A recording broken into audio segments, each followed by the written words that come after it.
where does expansion stand? I mean, again, you got 3 television partners.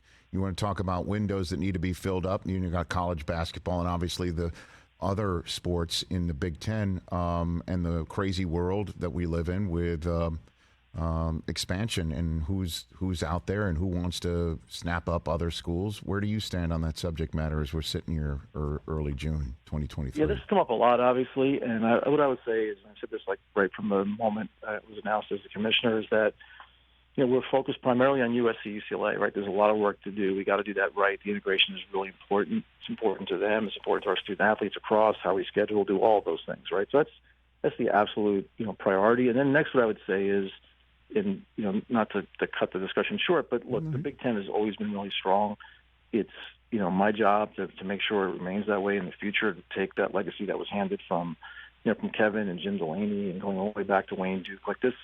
So, historically great conference, and the job is to make sure that we are that way going forward, and that doesn't things could change potentially, but right now the focus is just on this integration, doing it right, making sure that we're cohesive, trying to establish that some of these matchups feel like Big Ten games as fast as we can make them. That's across all sports. What do you think about, Tony, the idea of expanding, not just, I just mentioned conference, but I guess it would also be contracting, just having Big Ten and other, if you will, big conferences get together and have your own football league, have your own world, the whole Super League concept from a couple of years ago that didn't work over in Europe.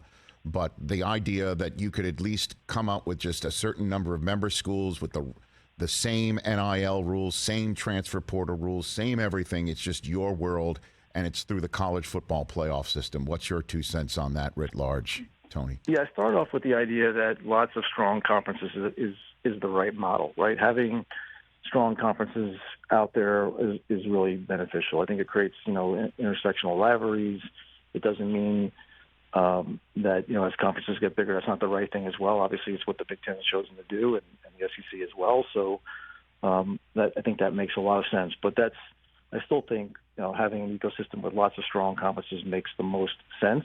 How it's governed and organized, right, obviously everybody's committed, to the NCAA. I don't want to speculate on what that could look like in the future. But, there are things that are unique to the larger conferences, right? And so I think that's why, you raise that question as you think about that, right? You typically, being governed in systems that, have sort of like-mindedness or same types of issues and problems usually makes the most sense.